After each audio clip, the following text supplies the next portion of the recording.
Boa noite, estamos ao vivo com a live Cleverson Vale, hoje dia 22 de julho, quinta-feira, e quero convidar você para convidar os seus amigos.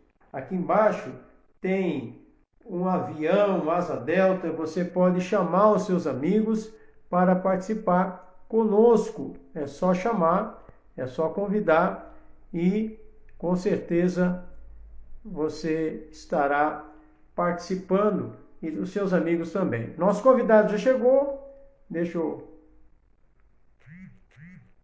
chamá-lo aqui.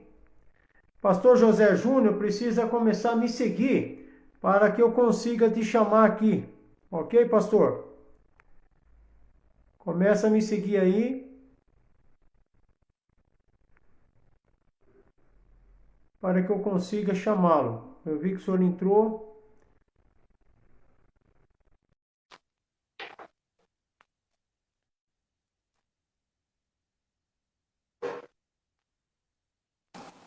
Tudo bem, Boa pastor? noite, Como pastor vai? José Júnior. Tudo bem? Tudo bem, tudo jóia, graças a Deus. Graças a Deus. Como que tá Mato Grosso? Aqui está um frio. Aí como que é? Mais quente Mato Grosso, né? Aqui está quente, aqui começou a esquentar já. Nós Que tivemos bom. aqui 2 dias de frio só. Que bom, que joia. Prazer recebê-lo em nossa live, Pastor José Júnior.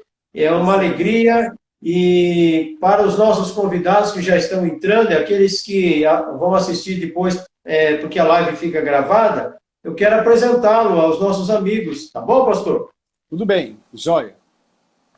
Pastor José Júnior Oliveira da Silva, pastor da Primeira Igreja Batista de Cuiabá, Mato Grosso. Pastor titular desde agosto de 2007. 14 anos completo mês que vem, é isso? 14 Exatamente. anos. Porém, seu envolvimento com a igreja vem desde 1997, quando assumiu o pastoreio da Congregação Batista em Poconé, Mato Grosso. Após esse período, auxiliou a igreja nas áreas de jovens, discipulado, pastor adjunto e interino em 2 períodos de transição ministerial.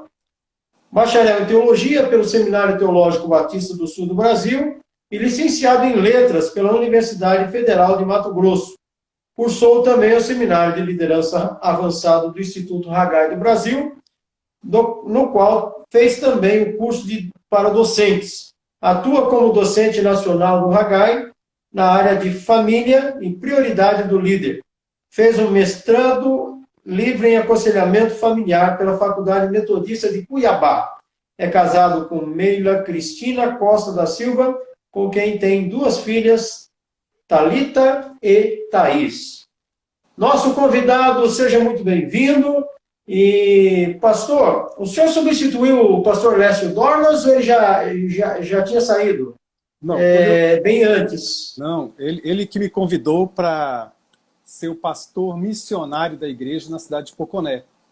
Ah, é? Era o ministério dele. Era o ministério Muito bem. dele quando eu comecei na cidade de Poconé. 100 quilômetros de Cuiabá, é perto aqui. Na época era a congregação da igreja. Era uma congregação, aí depois eu fiquei 4 anos lá nessa cidade, e em 2000, no ano 2000, ele me convidou para pastorear os jovens aqui na Primeira Igreja Batista de Cuiabá. Aí eu fiquei 2 anos pastoreando os jovens, depois eu fiquei mais 2 anos como pastor da área de ensino, 2 anos como pastor adjunto, aí o pastor Lécio saiu, veio um outro pastor, eu fui adjunto desse outro pastor, só que foi um ministério muito curto, o do outro pastor, 11 meses. Depois de 11 meses, depois de 11 meses, eu assumi como interino. A primeira vez que eu assumi como interino foi na saída do Lécio Dornas. Aí a segunda vez, na saída desse pastor, o Elísio Rosa, e em agosto de 2007, a igreja me convidou para ser o pastor sênior. E aí eu aceitei o desafio, né? Pastor Lécio ficou quanto tempo, pastor, lá? Pastor Lécio ficou quase 10 anos. Quase 9 10 anos. anos, 9 anos e 6 meses, 9 anos e 7 meses, mas quase fechou o ciclo de 10 anos.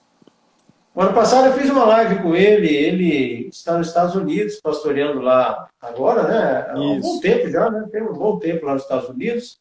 E em Orlando, fizemos uma live junto. Legal, que bom. Pastor, o senhor é nascido, não é nascido em Mato Grosso, que eu sei. Fale um pouquinho da sua infância, adolescência. Já nasceu em lar evangélico? Conte um pouquinho da sua conversão. Vamos lá.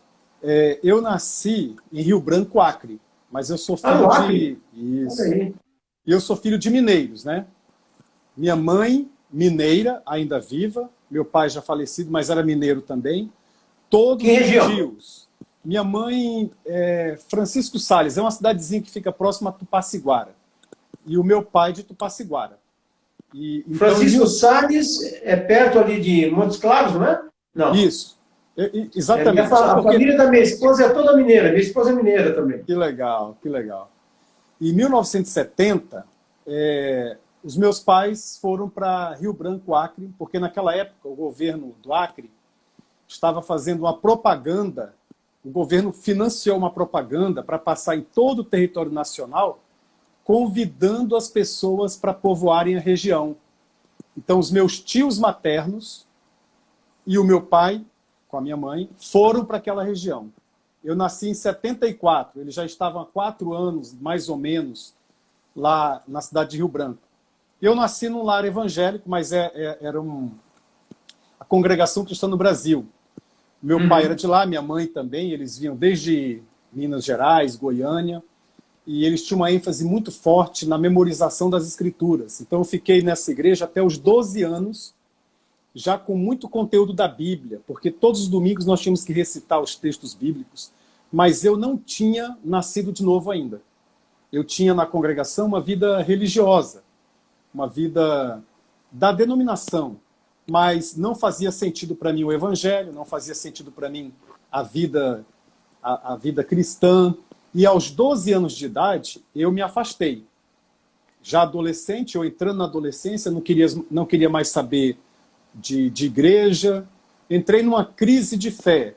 E a crise ela surgiu pelo seguinte, porque quando eu entrei na adolescência, eu vi uma incoerência. Não na minha mãe. Minha mãe sempre foi muito piedosa, muito ligada a Deus. Mas o meu pai, ele era incoerente. Na igreja ele tinha uma postura, mas em casa ele tinha uma postura muito diferente, no sentido não da integridade, porque meu pai era um homem extremamente íntegro. Ele honrava a palavra, ele era muito, muito íntegro. Um caráter reconhecido assim por todos os que o conheciam. Mas do ponto de vista da espiritualidade, de inspirar o conhecimento de Deus, de criar apetite no coração de um adolescente, de uma criança, infelizmente ele falhou. Era um homem de valor, íntegro, mas em comunicar a espiritualidade, distorceu na minha cabeça um pouco a visão de Deus como um pai. E eu me desanimei. E com 12 anos de idade eu saí e eu fui ter uma experiência com Jesus aos 16 anos, já na Igreja Batista. Fui convidado para um retiro por um amigo. Quando eu cheguei naquele retiro espiritual, que era um retiro na época de carnaval, e ali eram várias igrejas unidas, igrejas pequenas e a maior, que era a sede lá em Rio Branco, no Acre. E a primeira coisa, pastor Cleves, que me apaixonou muitíssimo na Igreja Batista foi a família. Eu costumo brincar que eu me converti primeiro à família da Igreja Batista, porque eu via Rio Grande do Norte? Não, Rio Branco, Acre. Rio Branco, Acre, ok. Rio Branco, Acre. Então, esse retiro foi lá. Foi lá em Rio Branco, Acre, na minha cidade. Okay. Então, ali, pastor Cleverson, eu via as famílias, os pais, as mães, os filhos, todos juntos ali, adorando a Deus, almoçando juntos naquele retiro.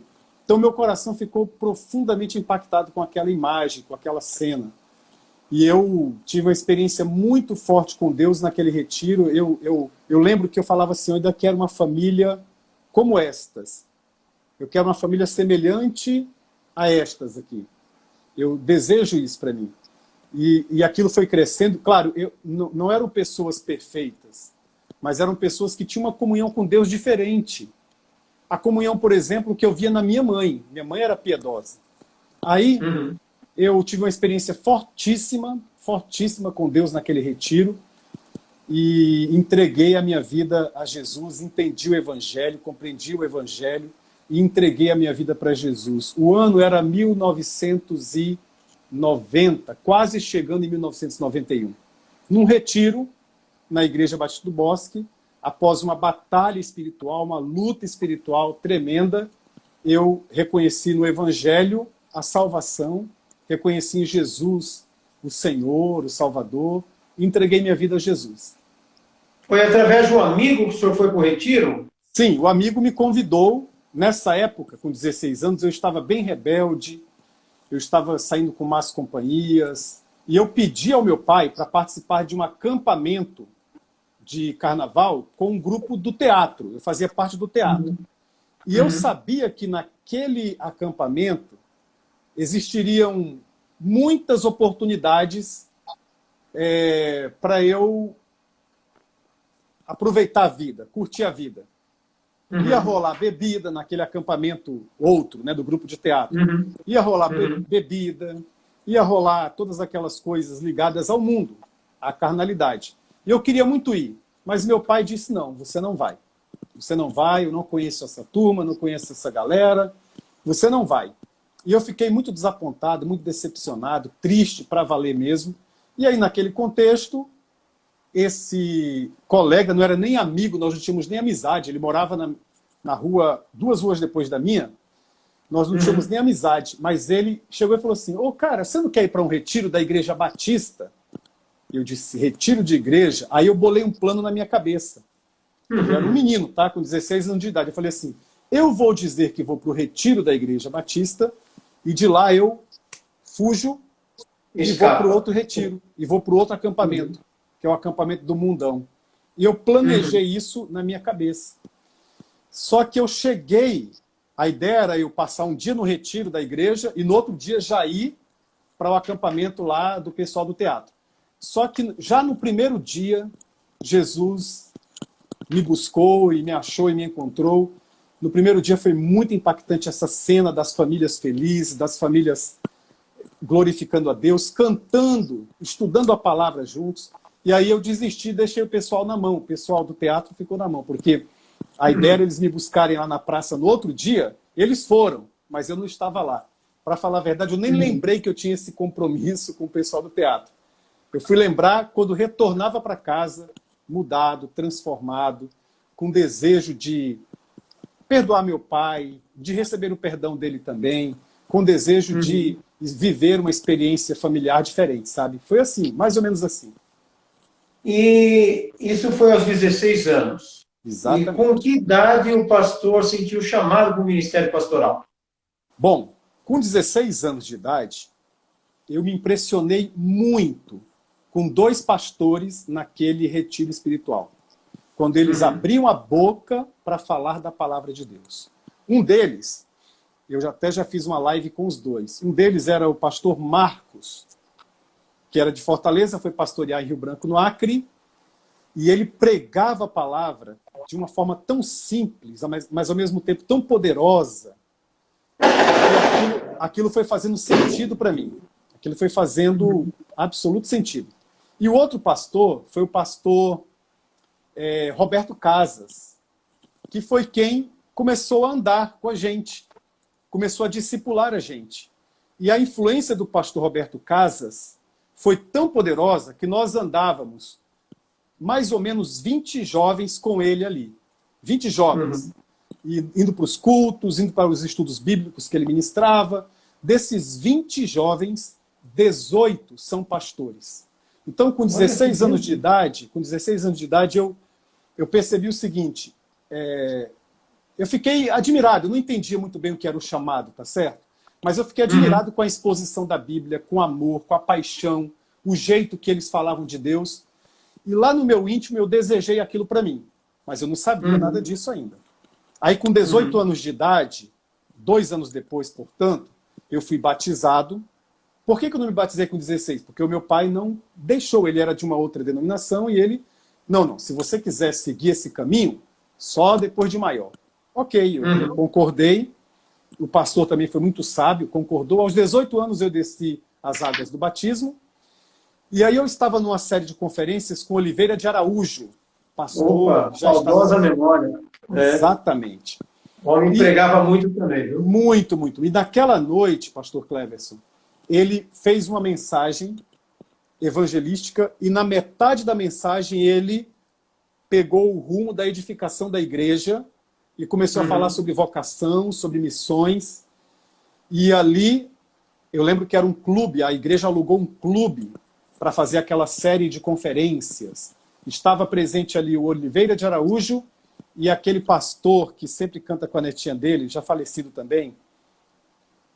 Luiz de Carvalho? Exatamente isso, Luiz de Carvalho. Ele estava cantando uma canção tão linda, tão poderosa. Após a canção, o pastor pregou. E naquela noite, quando eu vi, eu estava lá em frente ao pastor Oliveira de Araújo, dizendo, eu quero ser pastor. Eu desejo ser pastor. E eu procurei o pastor Marcos, que era o meu pastor, apresentei isso para ele. Ele falou, então vamos esperar 1 ano. Você foi batizado agora, vamos esperar mais 1 ano. E aí, com 19 anos de idade, uma criança, né, novinho, eu fui começar meus estudos teológicos no Seminário Teológico Batista do Sul do Brasil. Isso foi em 93. E eu me formei... 93. Exatamente. Eu me formei no final de 96. O pastor estava morando em Rio Branco, no Acre, Sim. E foi estudar no Rio de Janeiro. Por que optou pelo Rio e não pelo Pará? Pará era mais perto, né? A Equatorial? Não. Não? Essa é uma dúvida que as pessoas sempre têm. Era mais estratégico e mais rápido chegar no Rio de Janeiro do que, por exemplo, em Belém, que tinha um seminário equatorial. Para chegar no Rio, era praticamente um voo direto. Era um voo que saía de Rio Branco, chegava em Porto Velho e Porto Velho, Rio. Esse era o voo. Para chegar em Belém, tinha que sair Rio Branco, Porto Velho, Brasília, Brasília, Belém. Que coisa! E o trecho rodoviário também é maior, é um pouco maior. Não vou lembrar exatamente agora, mas eu lembro que tinha um seminarista que optou pelo seminário equatorial, lá em Belém. E ele viajava 4 dias, quase 5 dias, 4 dias e meio para chegar em Belém. Eu viajava 3 dias e meio de ônibus para chegar no Rio de Janeiro. Essa é a primeira razão. O Seminário do Norte, no Recife, também era mais longe? 5 dias para chegar lá de carro ou de ônibus. Também? 5 dias. Olha, a gente dá uma impressão errada, né? Olhando o mapa do Brasil. Acre, E aí, parece que Acre está perto do Recife, mas não tem nada a ver, né? E aí, veja bem, para ser honesto, nós nem ouvíamos falar, impressionante isso, tá? Nós nem ouvimos falar em Recife, em Rio Branco, em Belém, que tinha seminário em Belém, que tinha seminário em Recife, porque toda a referência do pessoal que mora no Acre, na minha época, era o Rio de Janeiro.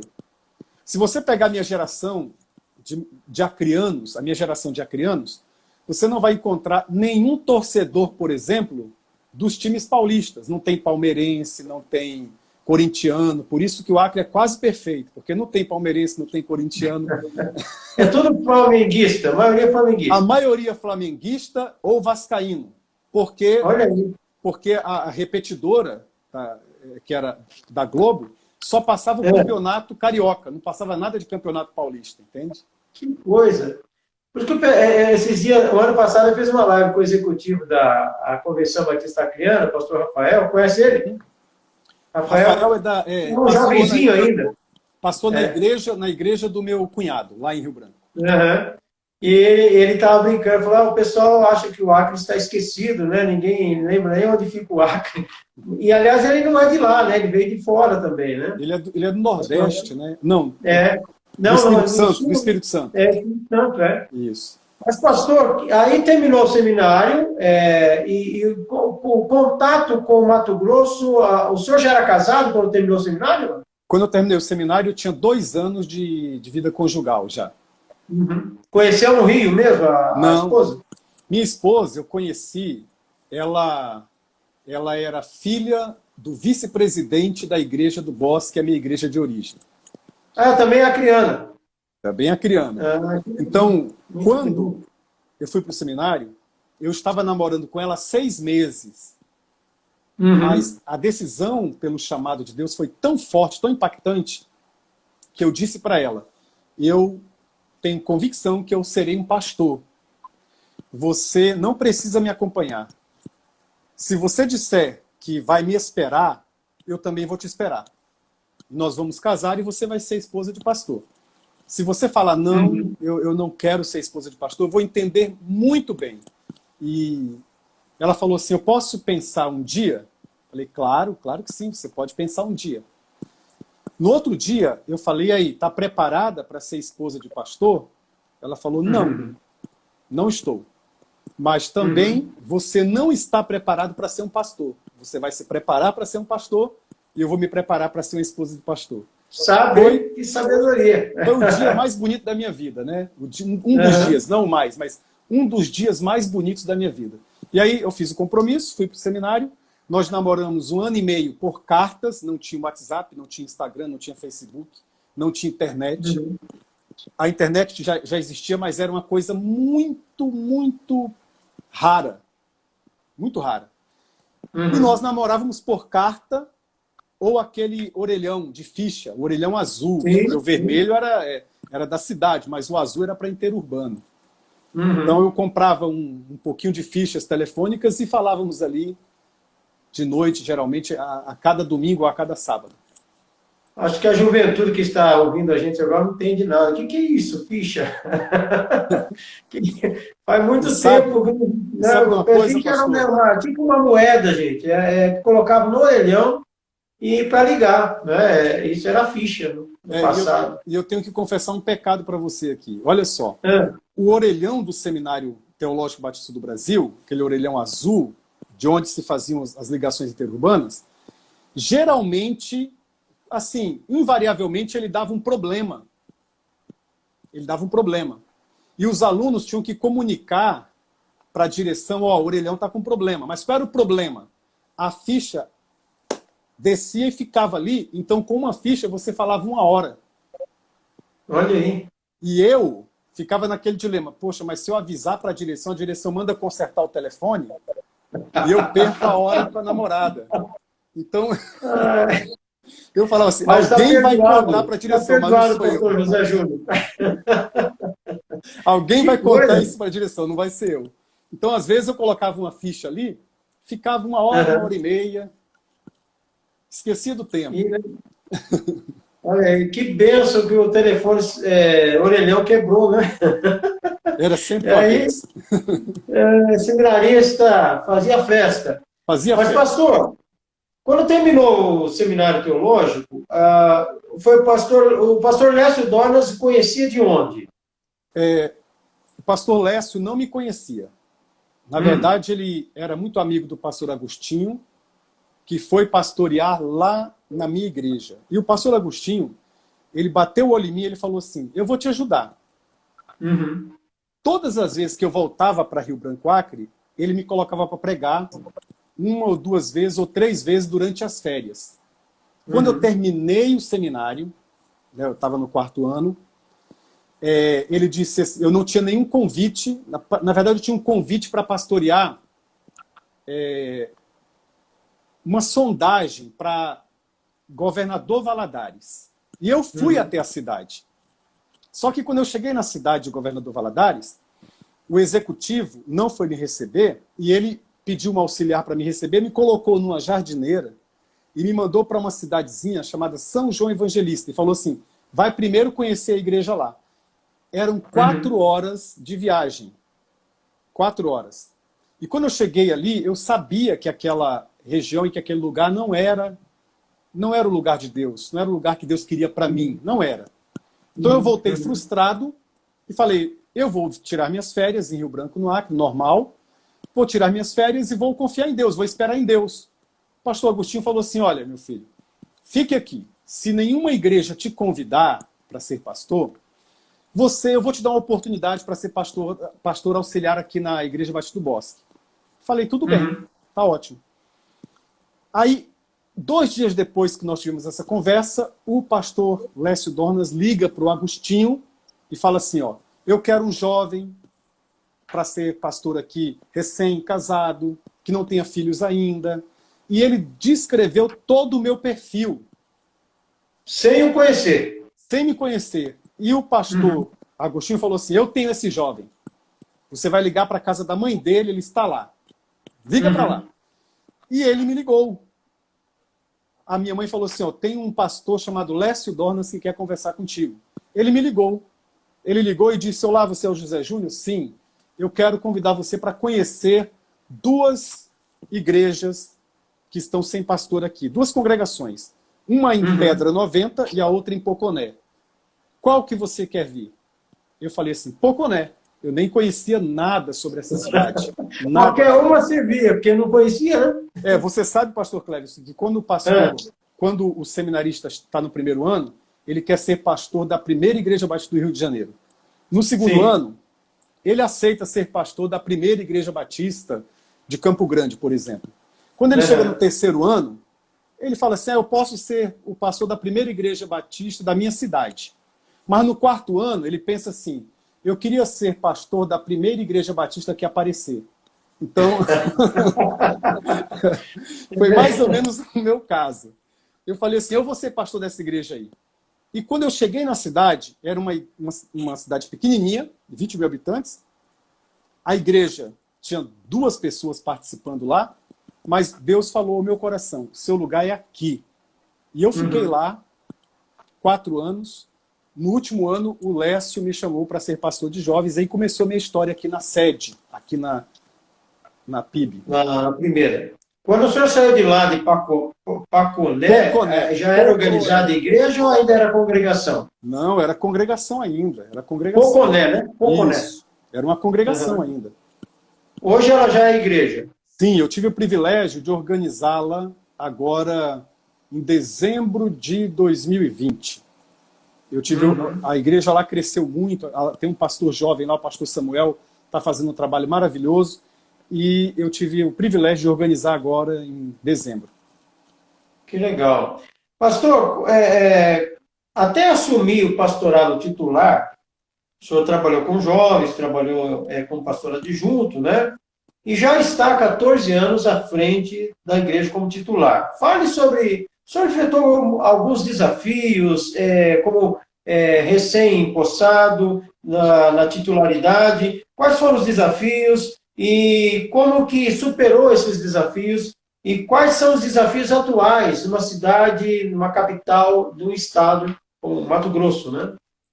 Tá bom, muito bem. Assim, eu assumi a igreja há 14 anos, eu ainda era muito jovem e eu tinha uma situação muito peculiar aqui na igreja. Porque eu fui pastor missionário da igreja, depois pastor de jovens, depois pastor adjunto, e eu fui criado ministerialmente falando em contato com essa única igreja. Mesmo quando eu era missionário, eu era missionário dessa igreja.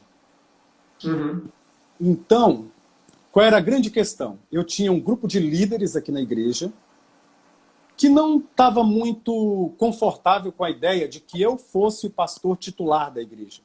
Mas veja... O senhor estava com 33 anos, né? Exatamente, mas veja só, não era por maldade desse grupo. Eu estou sendo honesto com você aqui, com quem está nos assistindo. É porque esse grupo achava que eu realmente era jovem. E talvez eu não fosse dar conta daquela situação toda ministerial. Além disso, quando eu herdei a igreja com uma dívida de mais ou menos 1.450.000. E ela já tinha quantos membros na época? Ela tinha 900 membros. 900? Porque com a saída do pastor Lécio, alguns membros também saíram. Então, ela tinha 900 membros. E tinha uma dívida de mais ou menos 1.450.000. Ok? Mas só que havia um grupo pequeno da igreja, de líderes, que não se sentiam à vontade com a ideia de eu ser o pastor, mas, por outro lado, tinha, pela graça de Deus, um grande número, um número expressivo de irmãos que diziam, não, nós não precisamos buscar fora o nosso pastor está aqui já, foi formado aqui entre nós. Já conhecia há grupo 10 anos a igreja, né? Pois é, esse grupo maior, que era um grupo expressivo, de alguma forma sensibilizou o grupo menor. Não houve divisão, não houve disputa, não houve nada, e eles compreenderam que deveria colocar o meu nome para sucessão pastoral. E eu fiz todo aquele processo que um pastor batista faz. Eu tive entrevista com os diáconos, entrevista com o conselho da igreja, entrevista com a igreja reunida. Depois de passar por tudo isso, houve assembleia e o meu nome foi aprovado por unanimidade. Então, os desafios naquele contexto eram dois. Primeiro, um capital humano. Eu não precisava provar nada para ninguém, mas eu tinha que provar sim, entende?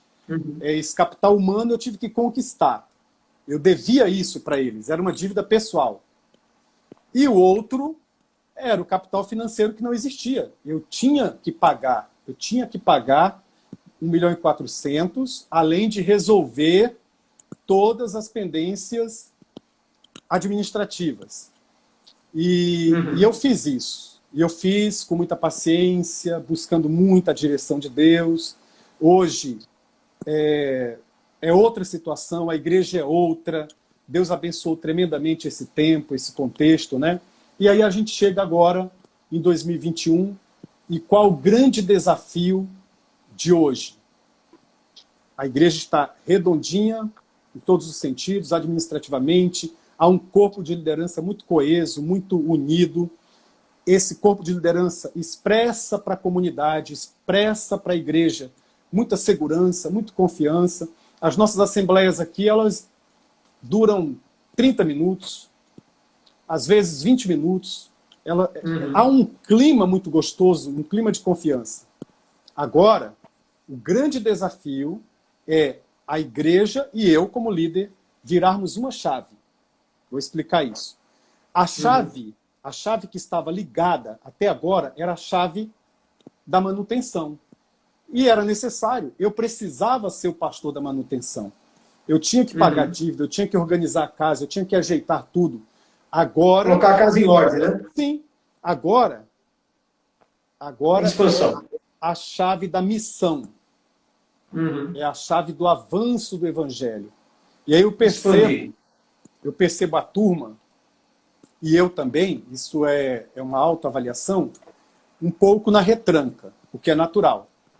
E esse movimento de estagnação pode ser, eu falei uma frase aqui contraditória, mas essa circunstância, vamos dizer assim, essa circunstância de estagnação, ela se acentuou com a pandemia. Então, qual é o desafio agora? O desafio nosso aqui na PIB agora é replantar a igreja. Mas como assim, pastor? Houve muitas desistências? Não, graças a Deus não. Graças a Deus não. Mas houve alguma desistência, porque a nossa igreja ficou fechada. Isso, a nossa igreja ficou fechada durante um tempo considerável, porque eu e a liderança mais próxima, nós entendíamos que era necessário fechar o templo, fechar o prédio. A igreja não ficou fechada, depois eu falo um pouquinho sobre isso. Muitas coisas Deus fez com as portas do prédio fechadas. Mas, de qualquer maneira, o que aconteceu? As outras igrejas não fecharam, e algumas delas fecharam durante um mês e voltaram logo. Então, alguns irmãos foram lá assistir um culto, assistiram 2, 3, 4, decidiram ficar lá. Foram para lá. Quantas pessoas nós perdemos, entre aspas? Não sei dizer, mas eu creio que foram algumas. Não muitas, mas foram algumas. Então, eu tenho que replantar a igreja, primeiramente, por esse motivo. Segundo, nós, líderes aqui, temos que replantar a igreja, porque agora é um outro conceito de igreja. A gente descobriu que aquela igreja que era muito focada em eventos, em programas, ela não se sustenta mais. Porque eu não posso trazer um cara de renome nacional para um culto aqui, porque vai ter superlotação, vai ter contaminação cruzada, como é que fica a minha consciência, como é que fica a consciência dos outros líderes. Então eu tenho que pensar a igreja agora não como grande ajuntamento. Eu preciso pensar a igreja agora em pequenos ajuntamentos. Uhum. Então é um replantar a igreja. Esse é o maior desafio. Essa pergunta é a seguinte, que eu ia mesmo estar fazendo. A igreja já trabalha com pequenos grupos ou ela está iniciando esse trabalho? Vamos lá. A história de pequenos grupos aqui na nossa igreja ela é bem antiga, tá? Ela começou com um pastor chamado Williams Balaniuk, tá bom? E aí houve lá uma experiência. Ele passou por São Paulo, parece também, esse pastor, não? Eu não lembro. Acho que sim. Eu acho que sim, mas Campo Grande, com certeza. Mato Grosso do Sul, com certeza. Esse nome aí. Agora, o Nome pastor é Williams Balaniuk é um grande evangelista. Ele escreveu um livro sobre a história dele aqui na igreja. Eu me emocionei muito lendo esse livro. É uma benção. Bom, mas só que a experiência lá foi assim, início, meio e fim, terminou rápido a experiência. E, pelo que eu li no próprio livro dele, o pessoal não comprou muito a ideia. Isso, Williams Balaniuk, ele é 1980 alguma coisa. Então, foi a primeira experiência. Na época dos NEBs ainda, né? NEBs. Núcleo de Estudo Bíblico nos Lares. Nesse contexto... Não chamava nem pequeno grupo, né? Era NEBs, né? Exatamente, era nesse contexto. Bom, mas ele já chamava aqui de grupos familiares. Ele já chamava de grupos familiares, não de NEBs. O que aconteceu? Aí a igreja teve essa experiência que não foi boa, foi uma experiência um pouco negativa, traumática. Ok, está lá na história da igreja. Aí depois, com a chegada do pastor Lécio Dornas, ele implantou os pequenos grupos, só que ele implantou naquela visão de igreja com propósito e implantou num processo que todo mundo fazia, todo mundo no Brasil e talvez no mundo realizava isso, que era de cima para baixo. Ou seja, olha o hall de membros. Tem quantos membros? Tem 1000. Divide em vários grupos de 10, 100 grupos de 10 pessoas. E aí, começou bem, deu alavancada, mas não eram grupos orgânicos. Porque, assim, imagina, você une as pessoas através de uma lista em que você fala assim, você vão ser liderados por fulano e a casa dele é essa, vão para lá. Funcionou, tá? Durante 2, 3 meses. Foi muito legal, foi uma experiência positiva, não foi uma experiência ruim, tá? Essa experiência com o pastor Lécio lá, foi uma experiência muito bacana. Mas, de qualquer maneira, quando veio outro pastor, aí os pequenos grupos desapareceram, porque não eram orgânicos. Quando eu assumi, aí nós pensamos o pequeno grupo não como um ministério da igreja, mas como a expressão da igreja. A nossa visão aqui é conectar pessoas a Deus e umas às outras, se expressando comunitariamente e em pequenos grupos. É uma expressão da igreja. E esses pequenos grupos se montam organicamente, por afinidade, organicamente. E aí nós começamos, estava indo super bem, vários pequenos grupos experimentando multiplicação, experimentando um crescimento, aí veio a pandemia. E a pandemia, os pequenos grupos pararam de funcionar, e agora, esse mês, que nós estamos compartilhando a responsabilidade do retorno, porque nós já retornamos ao templo. Mas aos pequenos grupos, nós estamos compartilhando com o facilitador. Então, tem pequenos grupos hoje que não estão funcionando. Tem outros que estão funcionando online, e está indo muito bem. Tem outros, como o pequeno grupo da minha filha, por exemplo, que decidiu um negócio assim. Uma semana online, a outra semana em casa. Uma semana online, a outra semana na casa de um de vocês. E está indo, mas nós estamos retomando. É uma caminhada. A questão do Covid deu uma tranquilidade, tranquilizou aí na capital do Mato Grosso? Está mais tranquilo agora? Olha, é difícil responder porque os relatórios são muito confusos e eu acho, isso aqui é uma palavra que eu quero dizer com muito cuidado, mas eu acho que o pessoal do Mato Grosso está mais focado nas eleições de 2022. Não quero politizar nossa live, mas o fato é que eu sei por informações extraoficiais que ainda temos problemas com as UTIs, com os hospitais. Uhum. Isso é fato. Porém, é fato também que diminuiu, sim, diminuiu o número de mortos aqui no estado do Mato Grosso e diminuiu a curva móvel, aquela curva de contaminação. Isso diminuiu. Certo. E também, você sabe aí pela mídia, que o Mato Grosso é um dos estados mais atrasados na vacinação.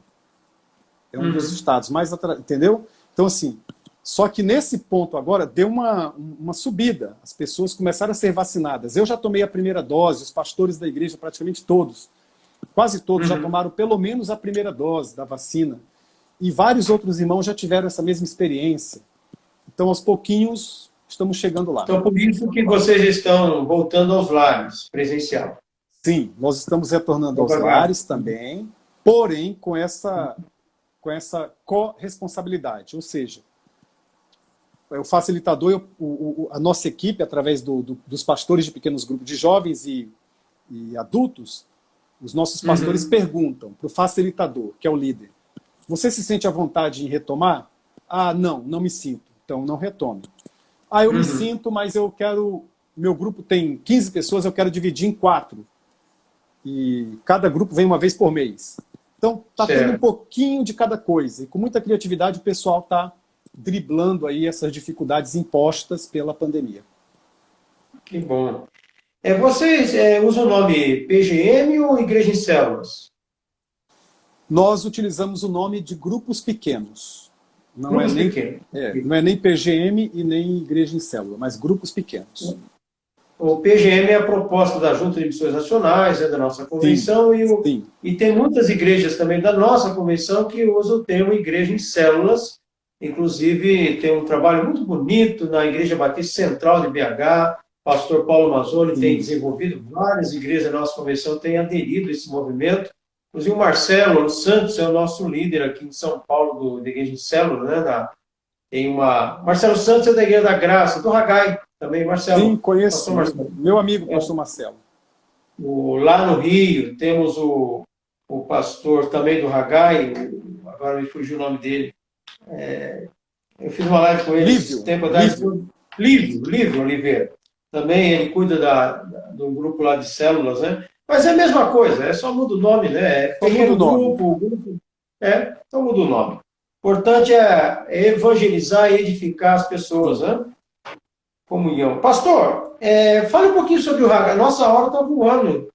Olha aí, quando o papo é bom, a gente nem vê a hora passar. Há quanto tempo o pastor está envolvido com o Hagai e qual a importância do Hagai na sua vida? Muito bom. Eu conheci o Hagai em 2004, num evento que eu era pastor auxiliar, então o pastor presidente pediu para eu organizar esse evento. E foi um grande evento, um congresso. Era o seminário local, mas era naquele formato ainda do congresso. Então nós tivemos uma casa cheia, na época foram 500 líderes estudando liderança durante um final de semana. E aí, ao final daquele tempo juntos aqui, o Ebenezer, que é o diretor executivo, falou, eu quero te dar uma bolsa de estudos. Você vai ser monitor lá em Campinas, no Nacional Inn, que era o hotel, e você vai estudar liderança durante uma semana. Lá também, Nacional Inn. Foi lá que você fez? Pois é. Foi. Então eu fui na turma de 2004 ainda. E eu fiz o Seminário Nacional de Liderança Avançada. Em 10 anos depois de você, 2014. Isso. Em 2005, ele já me convidou para fazer o workshop docentes. E em 2005 eu já dei a primeira aula num seminário nacional do Hagai, que foi aqui em Mato Grosso. Foi no Hotel Fazenda que nós fizemos a primeira edição no Mato Grosso. Isso foi 2005. E aí de lá... Na época que você fez o WD, o pastor Lécio, que era o professor ainda? Pastor Lécio era um dos professores. Era o Lécio, a Zezina Belan. Zezina Belan e... Lécio, Zezina Belan e o pastor Ebenezer. Ebenezer. A Zezina é da editora lá, né? É da editora, né? Da editora. Aí eu fiz e já comecei a dar aula. Em 2006 eu dei aula lá em Águas de Lindóia. E depois eu fui sendo convidado para dar aulas aula e dirigi seminários também em outros lugares, como Ji-Paraná, dirigi em Campinas. E aí o pastor Ebenezer me convidou para ser um palestrante do Seminário Nacional. Não do seminário, do Congresso, lá em Água de Lindóia. Congresso. E aí eu tive 2 experiências como palestrante nesses congressos, né? No Congresso Nacional. E qual a importância do Haggai na sua vida? Olha, 2 coisas pontuais. A primeira delas, de fato, aperfeiçoou as qualidades do líder cristão. De fato, eu me senti aperfeiçoado quando eu tive contato com o Instituto Haggai. Eu senti que era possível liderar, com excelência, liderar com foco, com uma visão de futuro. Eu senti isso verdadeiramente e comecei a aplicar essa visão. E a segunda coisa pontual é a seguinte, e aí todos os pastores que futuramente vão ter acesso a essa live, eu deixo aqui não é um conselho, mas é um conselho, tá? Conselho de irmão. Eu acredito, pastor Cleverson, que todo pastor jamais pode confundir a sua identidade pessoal com o seu ministério.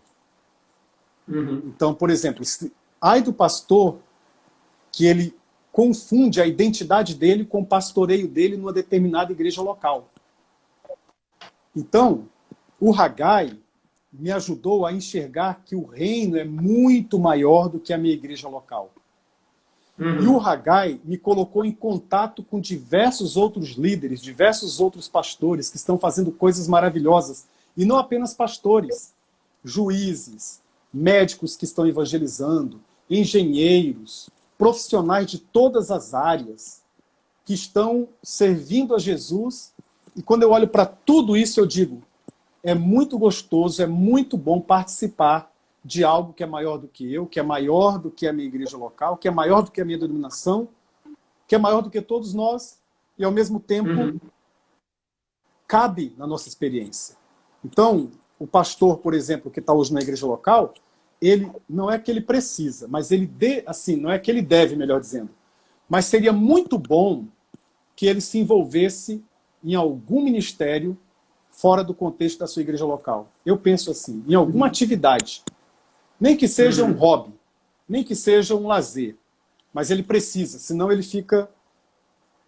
Ele vai se afunilando, daqui a pouco ele se perde. E aí, se ele perdeu, por exemplo, o ministério, se ele foi mandado embora, por exemplo, numa igreja e disse assim, olha, a partir de hoje você não é mais o nosso pastor, como é que ele vai ficar? Se a identidade dele estiver colada naquele ministério, ele vai entrar em desespero, ele vai colapsar, ele vai ter um colapso emocional, entendeu? Então eu digo assim, não, eu estou na igreja, eu amo essa igreja aqui, eu amo os irmãos, e hoje, pós-pandemia, ou durante a pandemia, que não terminou ainda, eu posso atestar ainda mais o amor que eu tenho por essa igreja, o amor que eu tenho por essa comunidade.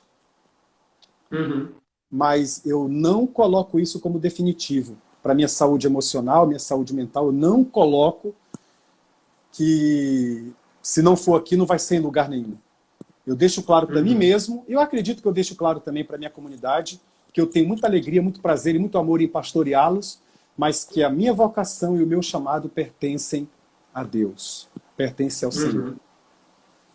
Muito bem. Pastor Ailton Amorim, que passou por aí, está mandando um abraço aí para o pastor. Ele foi de Mato Grosso, hoje está aqui no nosso estado, o nosso presidente do Conselho de Educação Teológica e Ministerial. Que legal. E a qual eu tenho o privilégio de ser o primeiro secretário, junto com ele na diretoria aqui. Ele está mandando um abraço aí para o senhor. Um abraço, Ailton. Ele foi pastor aqui na Betel, não é isso?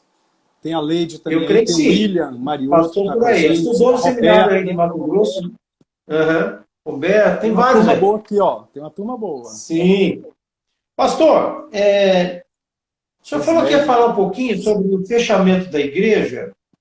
Como que fechou o salão, mas a igreja continuou online, é isso? Como vocês acompanhavam os discípulos? Como era feito o discipulado nesse período aí de pandemia? Conta um pouquinho. Okay. Primeiramente, nós não estávamos preparados. Nós não estávamos preparados para isso. A PIB de Cuiabá não estava preparada para uma experiência digital, para uma experiência online. Nem os líderes e nem a comunidade. Então, o que nós decidimos? No início, nós saímos fazendo uma porção de lives, nós tínhamos o culto aos domingos, que era ao vivo, e nós tínhamos também o teleatendimento. Ou seja, qualquer pessoa que ligasse para a secretária, ela colocava em contato do mesmo jeito, só que era através de videoconferência. E no início, nós nos sentíamos mais cansados online do que no presencial. Nós estávamos trabalhando muito, assim. Tinha atendimento que ia até 10 da noite no videoconferência. Começou a ter atendimento no sábado, domingo, porque as pessoas estavam desesperadas, estavam angustiadas, e todos os pastores estavam com essa agenda lotada. Nós tivemos que conversar, inclusive com os diáconos, e falar assim, nós precisamos aprender a trabalhar online, porque não era fácil, tá? Bom, aí a segunda fase foi o que a igreja está precisando agora? Muitas pessoas sofrendo, filas intermináveis nos hospitais, em médicos. E aí a doutora Ri, que é aqui da nossa comunidade, da nossa igreja, uma médica que veio de São Paulo, ligou para mim 6 da manhã, num dia, falou assim, pastor, meu coração está angustiado, eu não dormi nada essa noite, eu quero ajudar. E ela montou telemedicina para atendimento única e exclusivamente ligado à Covid. E nós hoje já atendemos mais de 1.200 pessoas gratuitamente, ajudamos com exames para aquelas que não podiam pagar de jeito nenhum, tomografia computadorizada. Fomos alguns empresários, eles doaram, nós investimos um valor considerável para atender essas pessoas. Concomitante a isso, criamos o Teleesperança, que era para entrar em contato com o pessoal que estava internado. Crentes e não crentes. E o Teleesperança fez esse trabalho, tudo com voluntários, usando também o pessoal dos facilitadores de pequenos grupos. Um leve treinamento, um pequeno treinamento, e eles foram para atuar nessas áreas aí. Aí nós começamos a perceber que tinha uma galera, uma turma, que não gostava do digital, e o digital era até uma experiência de irritabilidade para eles. Então, o que nós fizemos, através do pastor Gilson, colaborador aqui na nossa igreja, nós criamos, o pastor Gilson criou uma serenata para visitar os idosos. Não conseguimos ainda visitar todo mundo, mas ele foi em vários idosos com um grupo, para não ter aglomeração, um grupo pequeno, mas com violão, vozes, fazendo serenata para os idosos. Depois de um tempo, já esse ano, vamos cuidar dos idosos novamente? Vamos. O que nós vamos fazer? Nós fizemos um projeto Amor é o Motivo, que, para os idosos, ligava para eles, não mandava WhatsApp não, ligava para eles e conversava com eles, como é que está o coração, você pode orar. Os jovens pediam, isso que é legal. Irmão, você pode orar por mim? Poxa, claro que sim, para que eles se sentissem úteis. E aí, na outra semana, um outro grupo de jovens ia entregar uma lembrancinha da igreja para eles. E nós voltamos no próprio templo, né, montamos lá uma leve estrutura para que nós começássemos a atender presencialmente. Então, hoje nós já voltamos a atender presencialmente, mas com muito cuidado, uma agenda reduzida, a gente não quer lotar também, não quer expor os pastores, expor os irmãos que trabalham na igreja. A gente está fazendo isso com muito cuidado. Eu comecei a atender na minha sala esse mês. Só que tem um janelão, pastor. A janela fica aberta e o ar-condicionado ligado, para ter a circulação. Usando máscaras. Usam máscara? Usando máscaras ainda. Pastor, nós vamos terminar agora, falta poucos minutos, eu não quero perder essa live, porque senão ela sai do ar, né? Eu quero gravar. Esse Teleesperança, eu achei interessante. As pessoas ligavam direto da casa ou ia na igreja para ligar? Como que é? Cada voluntário ligava da sua casa mesmo? Cada um ligava da sua casa, porque hoje é tão popular, né? Muitos já têm um plano que dá com essa possibilidade, né? Então, assim, nós falamos com os voluntários, olha, a regra é essa. E aí muitos aderiram, e nós começamos, criamos um aplicativo, não foi um aplicativo, criamos uma página e qualquer pessoa podia acessar. Teve gente até de fora do nosso estado que acessou dizendo, estou com Covid, estou internado, preciso de oração. E aí alguém, um irmão, ligava, ficava ali conversando, orava, Com o paciente? Com o paciente. O hospital autoriza? Sim, porque aqui em Cuiabá, só o paciente que ia para a UTI que não podia levar um celular. Mas se ele estivesse na enfermaria ou estivesse no apartamento, a maioria dos hospitais aqui permite que o paciente fique com o celular nessas condições. Na UTI, não.